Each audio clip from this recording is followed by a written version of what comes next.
if you want to call yourselves a science, you can't keep doing the same thing you've done for 30 years and call that science. That's not science. So you have to keep advancing. Hey there, my name's Ashley Church. And I'm Erin West. We were once newly promoted crime scene and latent print supervisors on mutual struggle buses as we both simultaneously tried to navigate through the challenges within our forensic units. Now we run a business where we create tools and resources that we wish we had had to make these transitions easier. We like to talk about the experiences we've had in the forensic field, the good, the bad, and the ugly, in the hopes to create awareness around these issues and move the needle forward to create positive change in the forensic community.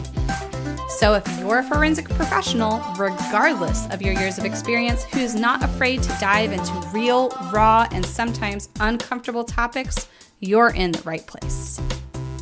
This is the Forensics Unfiltered podcast. By popular demand, we are going to be discussing whether or not the forensic community is behind the times. So tonight, Erin cannot make it out, so it's just going to be me. And before we get into the points that I want to make, I do want to just recognize like how far we've come just in the past couple of decades. Just think about where we were with DNA in the 90s and where we are now. Like, it's incredible. The minute trace evidence that we can get is just amazing, right? And we continue to break through those boundaries of how small of a sample can we get and still get DNA. And we've made a lot of breakthroughs in other areas as well. If you think about it, I know I've worked with people in the crime scene world that are like, man, I remember a time not too long ago, like at the beginning of my career, where, it wasn't a common practice to wear gloves. And now, like, we wouldn't dare touch anything without gloves. I even worked with someone, like, it was kind of a spicy lady in the morgue. And in the morgue, they didn't wear gloves either. And it was just like a normal thing for her just to, touch dead bodies and gurneys and all sorts of things in the morgue without gloves on. So we have made a lot of advances. I don't want to discredit our community in that way, but I do think there's a lot that's holding us back from advancing even further, faster. So this is just going to be my opinions. Like I mentioned before, if you guys want to add to anything, I would love that, especially from the laboratory perspective. So I just have the fieldwork perspective, and I think, I've never worked in a lab, but I think the forensic laboratories are more standardized. There's more strict protocols on what they can and cannot do. And, if there's new advances in technology, like, they're supposed to embrace it. And I think sometimes in the field work, we don't have that governing body. We aren't standardized. And so there's a lot of variability in the way we do things. So I think that's also kind of what's holding us back in some ways, I think.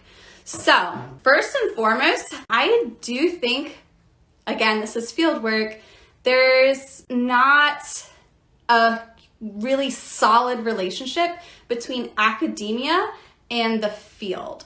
So I know I've heard like a lot of CSIs, they're like, we basically have to retrain what they've learned in college when we get them in the field, because I don't know if what they're learning is outdated or it's not typically how we do things in the field. Like, that right there is kind of showing like there's some break in communication. I remember whenever I was in grad school, I went to grad school for entomology. And something that my advisor made me do was go to like several entomology conferences throughout the year. And they were huge, guys. The entomology conferences were huge. And the grad students or students in general had a very big involvement in them. So I volunteered 16 hours of my time at the conferences, and I was able to get free registration. She also made me do poster presentations and give the 15-minute talks. So there's like a competition for that too. And there are some forensic organizations that do that well. They have a lot of big student involvement, and then there's some really big forensic organizations that have very little forensic student involvement. And I think we're missing out on that, because in the entomology conferences, there's a lot of people that were older showing up to the 15-minute student talks. And it was great because the students can learn from the people that have been there, done that, and the people that maybe, haven't been in touch with the latest and greatest things that are going on in academia. They get a little sneak peek of the advances that we're making in the research. And I think we're missing out on that in the forensic community, at least in the field work. Again, my perspective is not with the laboratory stuff, but in the field, I was really close to a really big college that has a forensic student population, and I don't know what the research was going on over there. So I do think that we're not able to advance as far as we could because we haven't made those connections. We haven't made those relationships. So in my opinion, I feel like we're a little bit behind the times because there's not communication between academia and people in the field. That's just from my experience and my perspective. You may have a really good relationship with your colleges that are around you. And if you do, I think that's great. Continue doing that. But the most we talked to the colleges near us was when we just needed an intern. I also think it's very easy for us to fall behind very quickly because, at least at the agencies I worked at, we were burning out really quickly with the amount of work that we already had.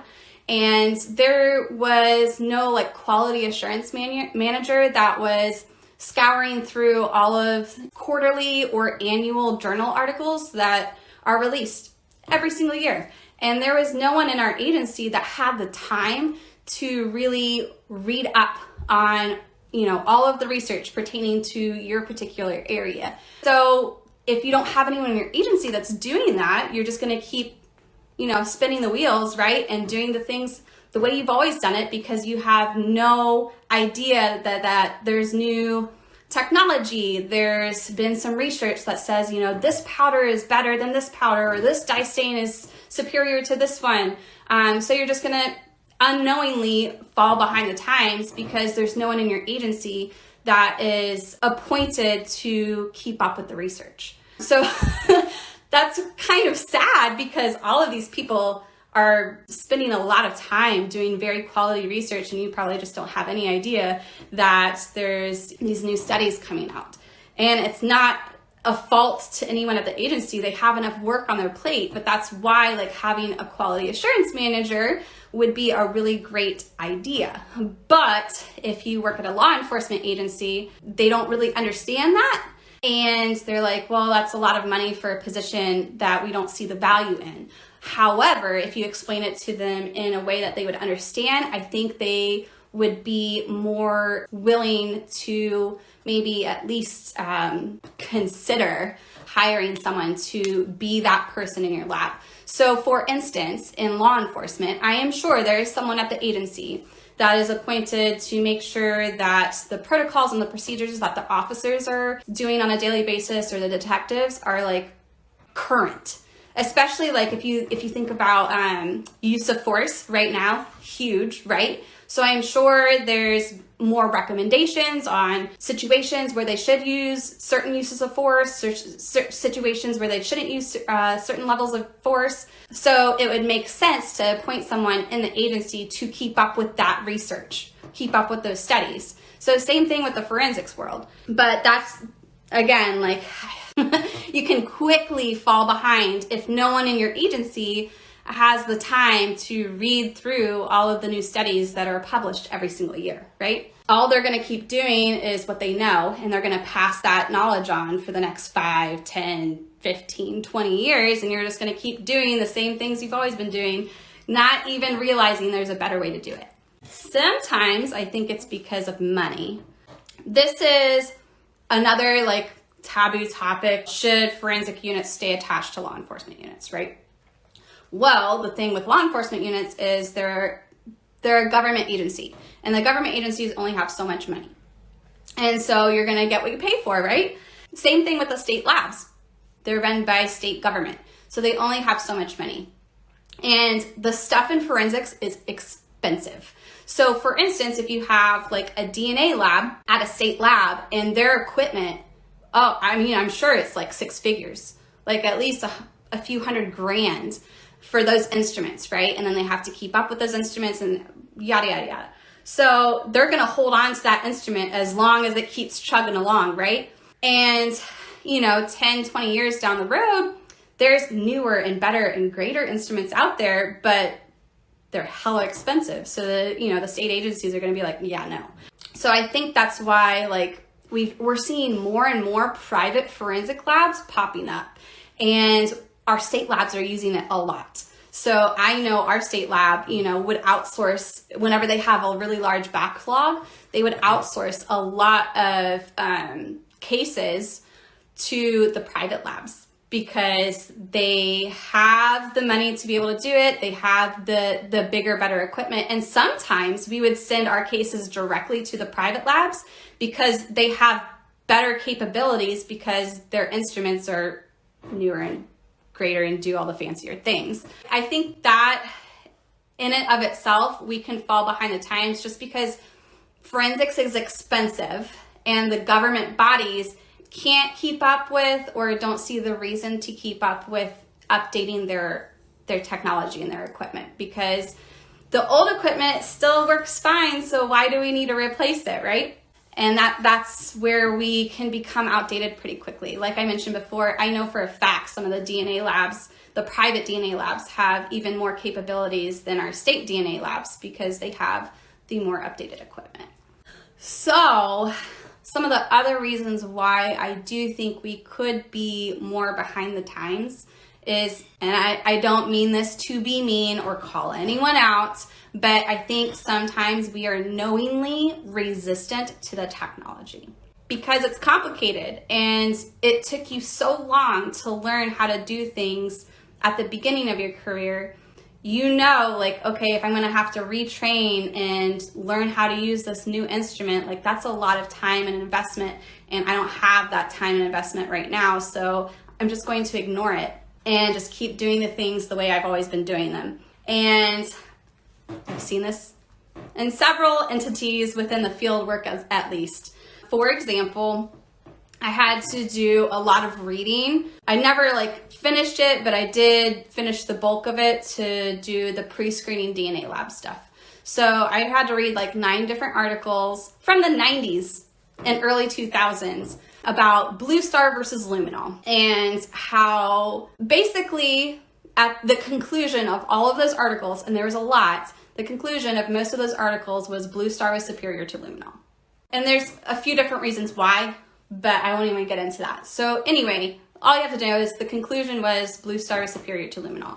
But we are still very widely using luminol, and it's even being taught in a lot of our trainings and workshops within the forensic community.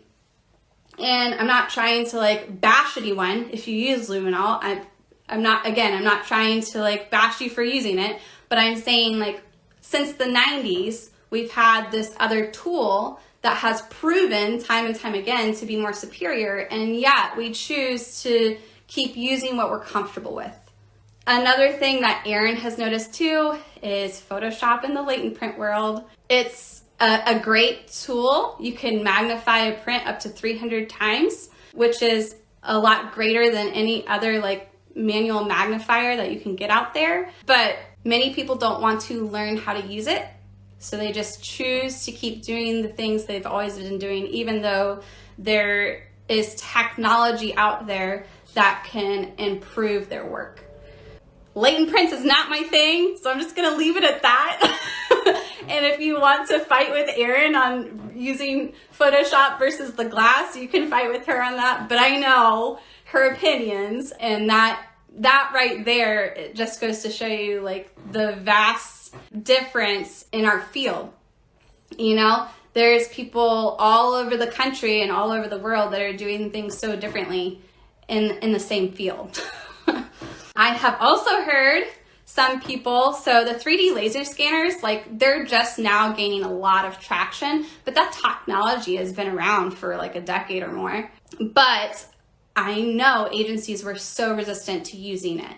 They're like, well, it has a plus or minus error of 0.25 inches. Y'all, that is a hell of a lot less than any human error in measurements. So I know people have like straight up sabotage, like they intentionally don't charge the batteries so that they don't have to take the Pharaoh out to their scenes because they don't want to learn how to use it. Or it is a lot of time investment, and you go through all of this work to create these 3D scans, and your state attorneys don't want to use it in court.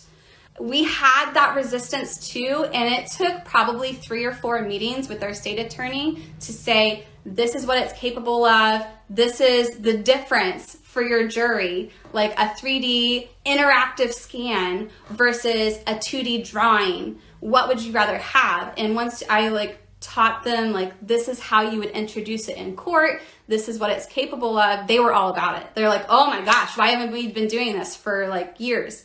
So just keep fighting the fight. Don't just try it once and be like, well, they're not going to use it in court, and so we're just not going to do 3D laser scanners ever. That's not the mentality that you should have. If you want to keep progressing in the field, yes, you're going to have some resistance. I'm sure it was scary for the first person ever to introduce DNA into the court system, just like it might be scary for you to introduce 3D laser scans in your local court system. But you can't be afraid of it. Just embrace it, and if it doesn't work the first time, keep trying. Same thing with just general technology.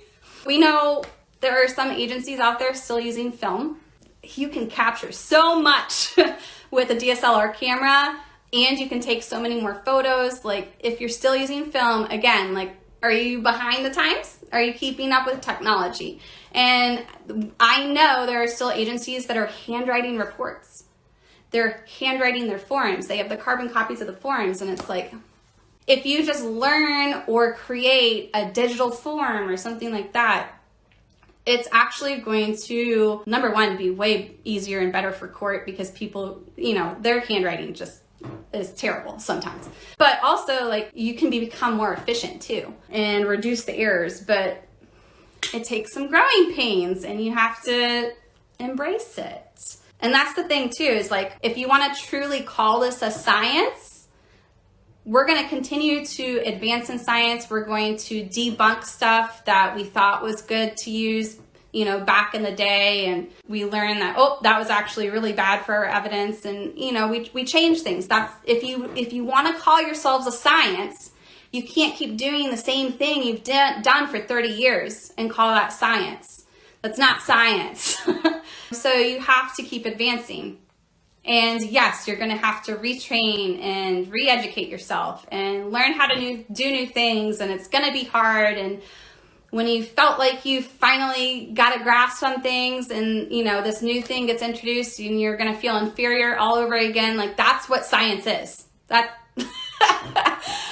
Just go to grad school and you'll become very humble and be more willing to learn new things.